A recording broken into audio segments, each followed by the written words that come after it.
Hello and welcome to the Money Street. During the last weeks, we have been hearing news that a recession is coming, and I think everyone is very worried. But what can we do to protect ourselves? In today's video, I'm going to tell you the 6 shields you can put into action against a recession. Stay tuned.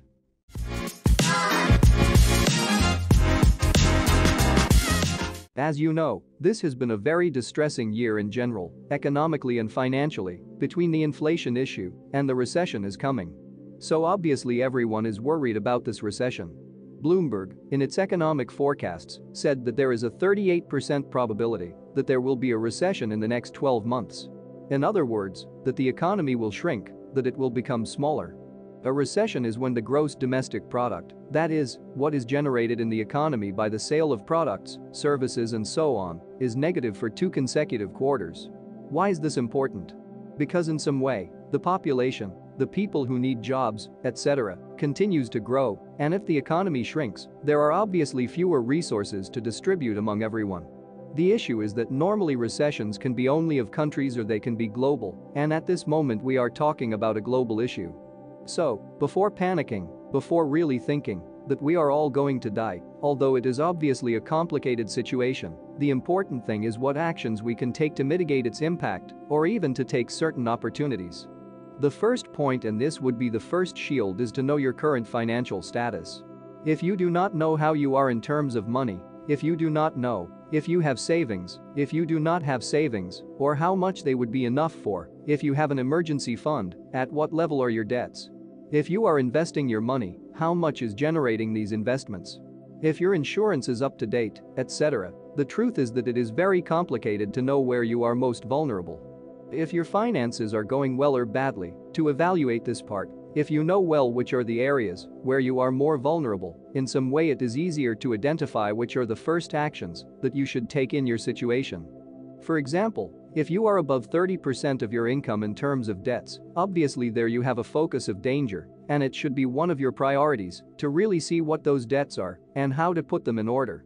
How to reduce them is going to be a later point. The second point has to do with knowing your expenses well. The peculiarity of this economic moment is that inflation is unleashed. There are many recessions where inflation is controlled because as there is no demand for products and services, or somehow there are not so many shortages, which is part of what was generated with the pandemic, prices do not rise. But right now, as prices are also going up, then you need to start a record of expenses and know where your money is going, how much you spend on each thing, to find those areas of opportunity where you could reduce.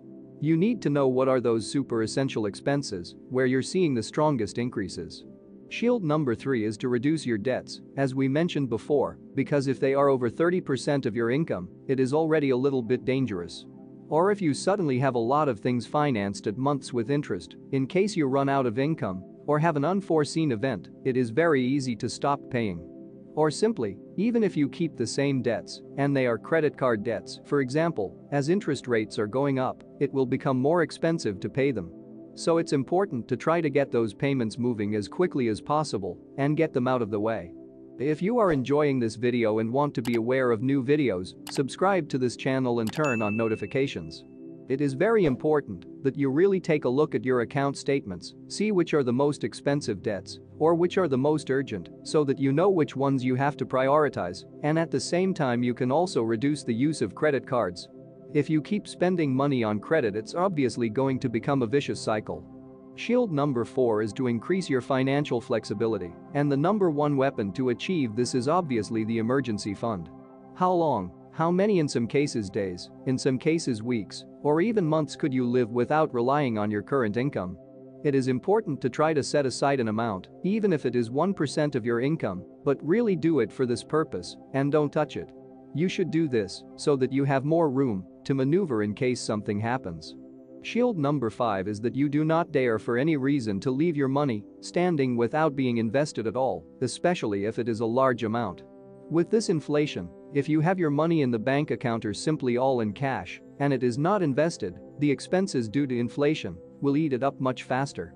So, as interest rates are rising, if you have short-term needs, short-term goals, if you can, go to invest in short-term investments such as debt instruments or fixed-term deposits because interest will continue to rise. Also, another option is to invest in a protective way in gold or foreign coins from developed economies. Also, what you can think about is that, as at this moment many markets have fallen, for example stocks in the US, it can be an opportunity to invest in the medium and long term. At this moment you are not going to generate big returns, but it can be a moment to seed and then have profits, because what people normally do is that they want to invest in these assets when they are at historical highs, and then it is difficult to generate more profits. We leave you in the card above a playlist with several possible investments that you could develop. The shield number 6 is to have an income plan B and actively seek out opportunities. Maybe what you are doing right now you can do for other companies or for other clients. Maybe you have some skills that you are not taking advantage of today. You can start selling certain types of products, because with the whole e-commerce thing, especially because things that can be very staple or that people start looking for more. This can be quite interesting, and also keep your network of labor contacts, because somehow if you need to look for another job, it can be useful to keep in touch with them, and at some point they could help you. We leave you in the card on the top right of video, where you will find business ideas that you can develop with the crisis we have. On the subject of opportunities, I think it is important to keep an open mind as to what people are looking for, what problems they have, how I can solve them, what new trends are emerging, etc. Many of the fortunes arise precisely in times of crisis because they begin to look for these gaps of how they could meet a need or help others, and then this becomes a great opportunity. Although it is very challenging, and especially to do it when the economic situation is more complicated, taking care of your finances, readjusting them and starting to make some changes will really give you a much more solid situation so that when adverse situations come, you will be able to face them.